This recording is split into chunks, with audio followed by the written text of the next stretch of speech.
अरे ये टिक्का लो ना। वो मैंने सोचा था कि जिस दिन भी मेरी सैलरी आएगी ना, मैं उस दिन बारबेक्यू जरूर ऑर्डर करूँ। बहुत मजे आएगा। ये ठीक है, पहले मारो फिर खाना खिलाओ। फरी प्लीज मुझे अब थोड़ा सा समझने की कोशिश करो। ईमान को तकलीफ होती है ना, तो मुझे बिल्कुल बर्दाश्त नहीं होता। अच्छा ना, कह तो रहा हूँ आई एम सॉरी यार, और क्या करूँ, हाथ जोड़ के माफी मांगू तुमसे। मुझे तकलीफ देके तो आपको खुशी मिलती है ना। बात दरअसल ये है कि जिस तरह की जिंदगी मैंने अपने माँ बाप के साथ गुजारी है, मैं नहीं चाहता हूँ कि मेरी बेटी भी उस तरह की जिंदगी गुजारे। जो महरूमियां मैंने देखी उससे वो भी गुजरे। मुझे आज भी याद है, मैं अपनी माँ को हर मौके पे बहुत मिस करता था। मेरा जी करता था कि मैं अपनी माँ के साथ खेलूं, उनकी गोद से कभी ना उतरूं, वो मुझसे बातें करें। और तुम जानती हो वो मेरे साथ क्या करती थी? हर बार मुझे आया के हवाले करके चली आती थी। कहती थी इसको बाहर लेके जाओ, खेलो उसके साथ, उससे बातें करो। उस वक्त मुझे सबसे ज्यादा अपनी माँ की जरूरत थी, आया कि नहीं। मैं चाहता था मेरी माँ मुझसे बातें करे। बस यही वजह है कि मैं नहीं चाहता कि इस तरह के ख्यालात ईमान के दिलो दिमाग में भी आए। पर हमारे घर में तो कोई नहीं है ना, मैं ही ईमान का ख्याल रखती हूँ, बल्कि आप भी उसे नहीं संभालते। मैं उसको कैसे संभालूं यार? देखो, मुझे शायद इतना तजुर्बा नहीं है कि बच्चों को कैसे हैंडल किया जाता है। मुझे तो बहुत तजुर्बा है ना बच्चे संभालने का, मेरी भी पहली बेटी है। अच्छा चलो खाना खत्म करो, इस पर हम बाद में बात करेंगे।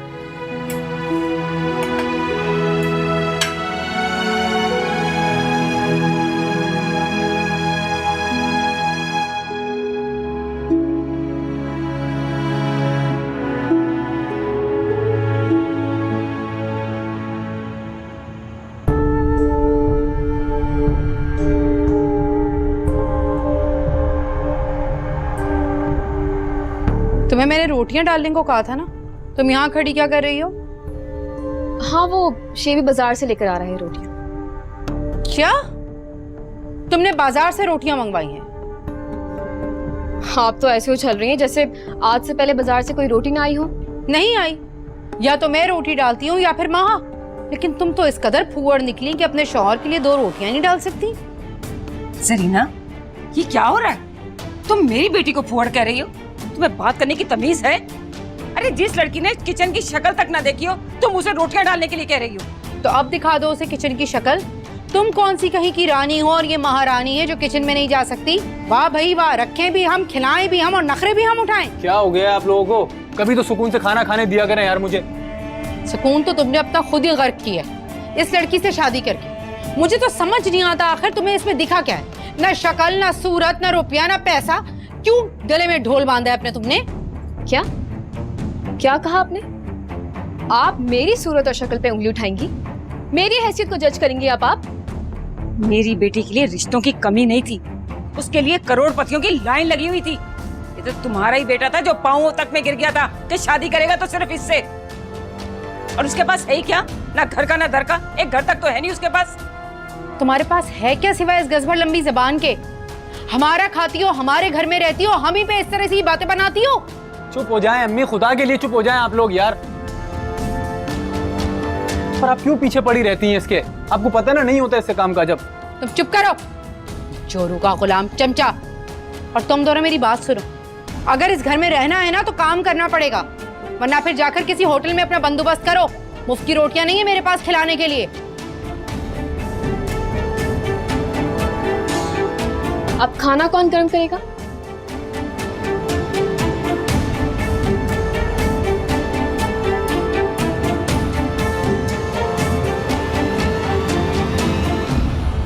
मैं खुद ही गर्म कर लेता हूँ अब।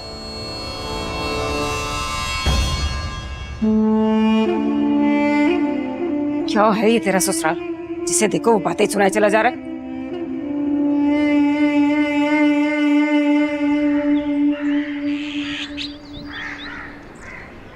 Good morning. गुड मॉर्निंग बेटा। सारा नहीं ब्रेकफास्ट के लिए? हाँ बेटा, जरा उसकी तबीयत नहीं ठीक। क्या हुआ, सब ठीक तो है? नथिंग टू वरी बेटा, बस सर में दर्द है। वैसे मैंने मेडिसिन दे दी है उसको। रात भर जो जागती रहती है, सोने का टाइम ही नहीं होता उसके पास। अभी तो उसकी वही पुरानी रूटीन चल रही है। Come on, Dad, अब तो उसे काफी अरसा हो चुका है। बेटा जो भी हो, उसे पूरी आजादी है अपनी मर्जी से जागने और सोने की। बेटियां वालिदैन के घर ही ये बेफिक्री से गुजारती हैं, फिर तो उन्हें अपने घर रुखसत ही होना होता है। अमान प्लीज अब ये बात मत करें उसके रुखसत होने की। मेरा तो दिल ही डूबने लगता है। इतने अरसे बाद तो हमारे घर में रौनक आई है। डैड, हमारी नेक्स्ट शिपमेंट का क्या करना है? हाँ बेटा, मैं और तुम्हारी मामा आज जाएंगे माँ के पास। डैड प्लीज उसे कन्विंस करने की पूरी कोशिश करिए, वरना उसकी मेहनत जाया चली जाएगी और हमारा लॉस हो जाएगा। बेटा हम पूरी कोशिश करेंगे, मगर मेरा ख्याल है कि तुम्हें भी जाकर उससे मिलना चाहिए। आप लोग वो आए, मैं फिर देखता हूँ। फैजी, तुम्हें पता है सैफी ने मेरे पैसे वापस अकाउंट में भिजवा दिए। क्या? जबकि उसे आजकल में तो बहुत ज्यादा जरूरत थी पैसों की। बेटा उसे जितनी मर्जी पैसों की जरूरत हो, मगर वो अपनी कोई कमजोरी हमारे सामने जाहिर नहीं करेगा। समझता है कि हम उस पर एहसान कर दें, और वो हमारा एहसान लेना नहीं चाहता। अजीब लड़का है वो, बेटी का बाप बन गया है और हरकतें वही बच्चों वाली हैं। कितना दिल चाहता है अमान बच्ची को देखने को, उससे मिलने को। सैफी ने तो जैसे अपना दिल ही पत्थर का कर लिया हमारे लिए। प्लीज मामा, आप परेशान मत। ये पत्थर एक ना एक दिन जरूर पिघलेगा। इंशाल्लाह बेटा। चलो तुम्हें जूस डाल के दूं बेटा? नहीं नहीं थैंक यू, मैं खुद ही डाल दूंगा। चलो। सैफी ने तो मुझे नौकरानी बनाकर रख दी। सारा दिन घर के काम करो, बर्तन धो, बच्ची को संभालो, ऊपर से इतनी गर्मी। पता नहीं सारा सामान अब कब वापस दोबारा लेकर आएंगे। अल्लाह।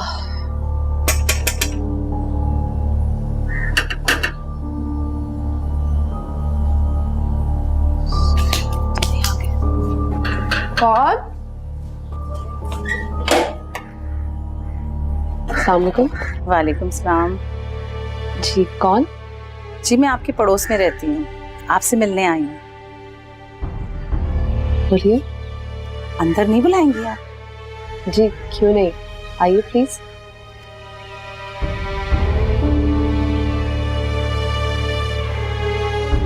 आइए आइए।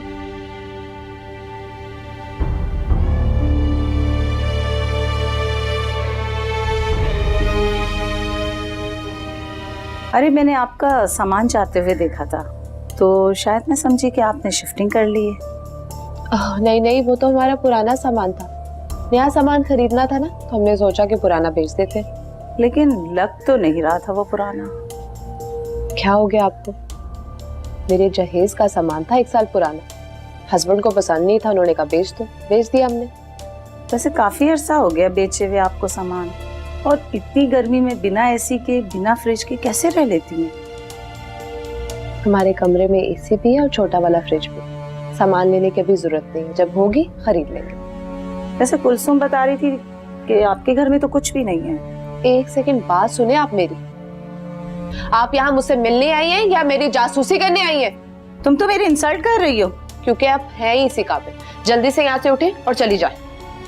तौबा तौबा, घर आए हुए मेहमानों की इस तरह से बेइज्जती करते हैं? ना चाय पूछा ना पानी। जल्दी से चली जाए वरना कुछ और भी बोल दूंगी। एक यही रह गई थी जिन्होंने मेरी बेइज्जती नहीं की। पता नहीं क्यों आ गई है, मेरे मुंह लग गई आकर।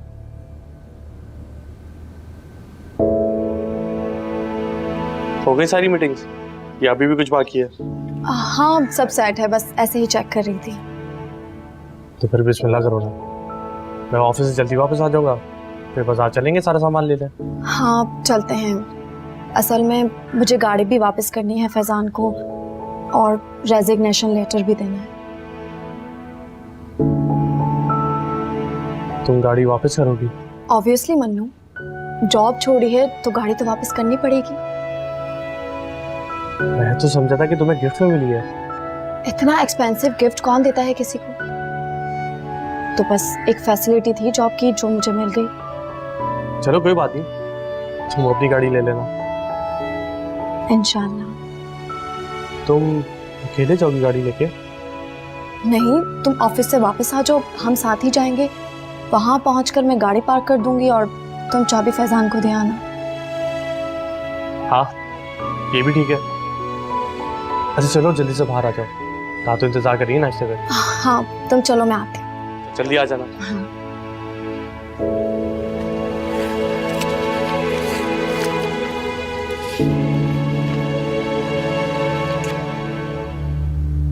गर्मी से बुरी हालत है।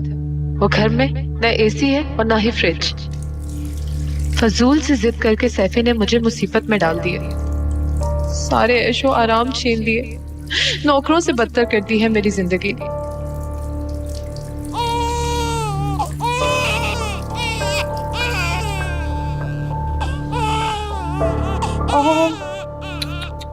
क्या हुआ क्या हुआ क्या हुआ क्या हुआ क्या हुआ? ओह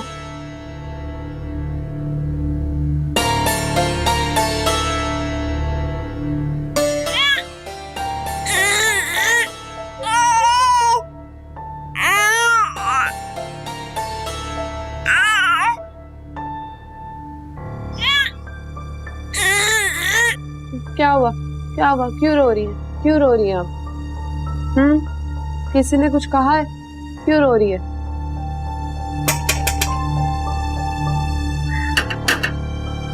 कौन आ गया अब?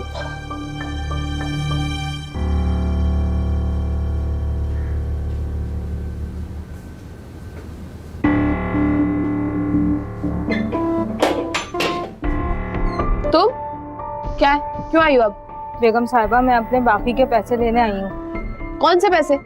वो जो पड़ोसन के साथ मेरी चुगलियां की है ना, उसी से जाके आप पैसे लो। पैसे लेने आई हो, चली जाओ यहाँ से।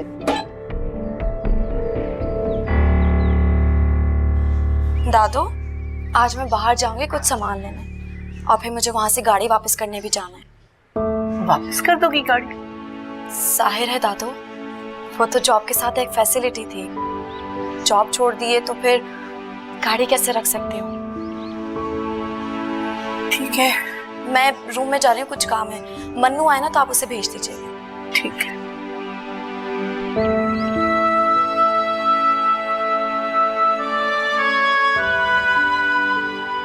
क्या हम अंदर आ सकते हैं? अरे आओ आओ। अस्सलाम वालेकुम। अस्सलाम वालेकुम अम्मा। वालेकुम अस्सलाम। कैसी हैं आप? अल्लाह का करम है, ठीक हूँ बिल्कुल। बड़ी हिम्मतें जमा करके आपके पास आए हैं। हम इस लायक तो नहीं कि हमें माफ़ी मिल सके, मगर मुझे इतना यकीन है कि आपका दिल बहुत बड़ा है। देखो, हम फैसले तो कर लेते हैं, लेकिन होता वही है जो अल्लाह का हुक्म होता है। मुझे तुम लोगों से कोई गिला नहीं है। अच्छा अम्मा, महा है घर पे? हाँ, घर पे ही है। क्या हम उससे मिल सकते हैं? अस्सलाम वालेकुम। वालेकुम अस्सलाम बेटा। कैसी हो माँ? मैं ठीक हूँ, प्लीज बैठिए ना। भाई, हमारी बेटी तो हमें भूल ही गई। नहीं अंकल, ऐसी कोई बात नहीं है। मसरूफियत इतनी हो गई है कि टाइम ही नहीं मिल पाता। एक्चुअली मैंने अपना ऑनलाइन बिजनेस स्टार्ट किया है। बिजनेस? मगर कैसा? क्या मतलब है बेटा तुम्हारा? तुम तो फैजान के साथ काम कर रही हो ना?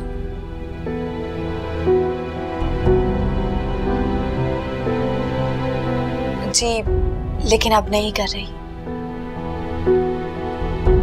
लेकिन फैजी से तो तुमने बेटा ऐसी कोई बात नहीं की।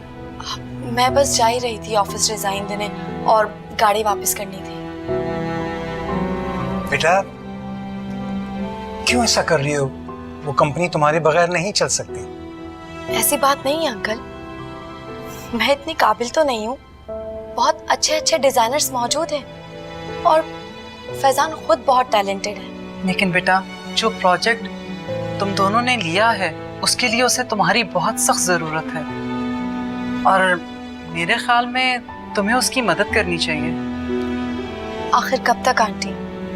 एक ना एक दिन तो हमें अलग होना ही था ना। वहाँ बेटा, फैजान तुम्हारा रोज ऑफिस में इंतजार करता है। वो शर्मिंदा है, वरना खुद आ जाता। वो क्यों शर्मिंदा? उसने जो कुछ किया है वो अपनी जगह राइट था। जबरदस्ती के रिश्तों से सिर्फ जिंदगियां बर्बाद होती हैं। और आंटी, मेरे माइंड में ऐसी कोई बात नहीं थी, वो तो बस आप लोगों ने फैसला कर लिया था।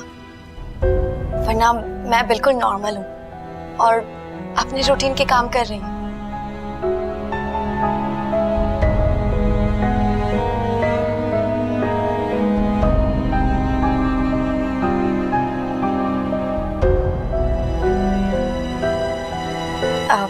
आप लोग दादों के साथ बैठे हैं, मैं जब तक चाय लेकर आती हूँ। नहीं महा बेटा, चाय की बिल्कुल कोई जरूरत नहीं। अरे कोई मसला नहीं, मैं बना कर ले आती हूँ।